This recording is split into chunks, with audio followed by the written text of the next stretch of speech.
নিম্নচাপের জেরে লাগাতার বৃষ্টির কারণে কাঁচা মাটির বাড়ি ভেঙে মৃত্যু একাধিক গবাদি পশুর। ক্ষতিগ্রস্তদের পাশে স্থানীয় বিজেপি নেতৃত্ব।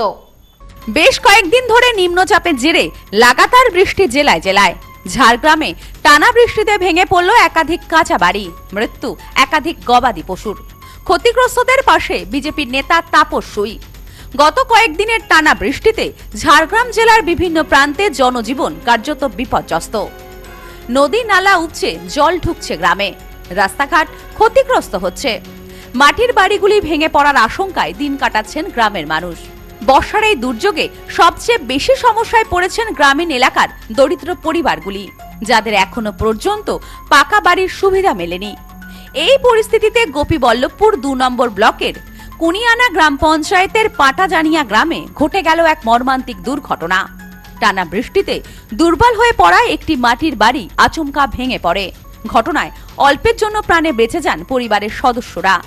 তবে বাড়ির দেওয়ালের নিচে চাপা পড়ে একাধিক গবাদি পশুর মৃত্যু হয়। জানা গেছে ঘটনায় একটি গরু, ৩টি শূকর এবং একাধিক হাঁস মুরগির মৃত্যু হয়।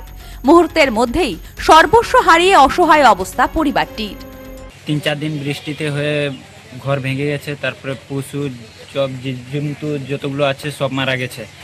গরু, তারপরে শূকর, হাঁস, মুরগি, তারপরে বৃষ্টিতে ঘরও ভেঙে গেছে। তারপরে আবাস যোজনা পাইনি। এর আগে প্রশাসনকে জানিয়েছিলেন? হ্যাঁ, ৩-৪ বার জানিয়েছি। কি চাইছেন এখন আপনারা? এখন চাইছি যাতে বাড়ি পাই, কিছু সরকারের থেকে হেল্প পাই। ঘটনার খবর পেয়ে দ্রুত ঘটনাস্থলে পৌঁছায় নয়াগ্রাম ৫ নম্বর মণ্ডল বিজেপির সভাপতি তাপস সুই। ক্ষতিগ্রস্ত পরিবারের সদস্যদের সঙ্গে কথা বলার পাশাপাশি তাদের খোঁজ খবর নেন এবং তাদের পাশে থাকার আশ্বাস দেন তিনি। পাশাপাশি দ্রুত সরকারি ক্ষতিপূরণ, ত্রাণ সামগ্রী এবং আবাস যোজনার আওতায় পাকা বাড়ির ব্যবস্থা করার দাবি জানান তিনি। এ বিষয়ে তাপস সুই বলেন, ক্ষতিগ্রস্ত পরিবারগুলোর জন্য অবিলম্বে ব্লক প্রশাসনের পক্ষ থেকে সার্ভে করা হবে। তিনি আরও অভিযোগ করেন, গত ১৫ বছর আগের যে সরকার ছিল, এলাকার সার্বিক উন্নয়ন সেভাবে হয়নি। তিনি বলেন, বহু দরিদ্র এবং প্রকৃত উপভোক্তা এখনো আবাস যোজনার সুবিধা থেকে বঞ্চিত রয়েছেন। তাদের পাশে থাকার আশ্বাস দেন তিনি। এই গ্রামটাতে বিগত যে সরকার ছিল ১৫ বছর ধরে, এই সরকার কি উন্নয়ন করেছে সেটা সবাই বুঝতে পারছি। সাথে একটাও মাটির বাড়ি, আবাস যোজনা বাড়ি পায়নি। সব জায়গাতে এইভাবে ভুরি ভুরি দুর্নীতি ওরা করে গেছে। আজকে আমি এসে দেখলাম একটা মাটির বাড়ি পড়ে গেছে, কোনো মানুষের ক্ষয়ক্ষতি হয়নি, কিন্তু গরু একটা মারা গেছে, শূকর ৩টা না ৪টা মারা গেছে, হাঁস মুরগি মারা গেছে। এটাই আমি দেখলাম। কিন্তু ওই পরিবারের কাছে আমরা দাঁড়াবো দলের তরফ থেকে, আমাদের সরকারের তরফ থেকে। আমি এখনই বিডিও সাহেবকে এবং যারা আবাস যোজনা সার্ভে করছে ওদেরকে ডেকে পাঠিয়েছি। ওরা ত্রাণ নিয়েও আসবে। আবার এখনই ইমিডিয়েটলি যাতে এই বাড়িগুলো সার্ভে করা হয় তার জন্য আমরা আশ্বস্ত করলাম। এখনই আমরা সার্ভে শুরু করব।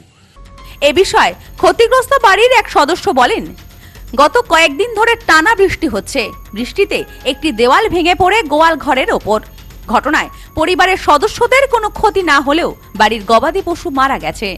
ঘটনাটা হয়েছে ৩-৪ দিন বৃষ্টি হচ্ছে।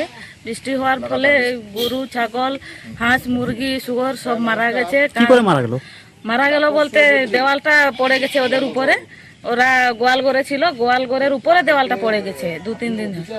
আপনারা কি আবাস যোজনার বাড়ি পাননি? না, পাইনি। প্রশাসনকে জানিয়েছিলেন? না, জানিয়েছিলাম।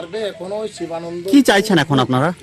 আমরা এখন চাইছি আমাদের যেমন ঘর বাড়ি এখনো হয়ে যাও, যেমন পাই ঘর। গবাদি পশুর মৃত্যুর ফলে তাদের জীবিকায় বড়সড় ধাক্কা নেমে এসেছে।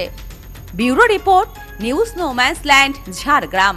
সম্প্রীতি guest house, hotel and restaurant. সমস্ত আধুনিক সুবিধাযুক্ত AC double bedroom, standard double bedroom, twin bedroom, deluxe double bedroom. আমাদের হোটেলেই রয়েছে বাঙালির খাবার সহ মাল্টি কুইজিন রেস্টুরেন্ট। শহরের মধ্যে অথচ সম্পূর্ণ নিরাপদ পরিবেশে থাকা খাওয়ার একমাত্র ঠিকানা Sampriti guest house, hotel and restaurant, Chakdah road, টবাজার, বনগাঁ। ফোন 03215257603।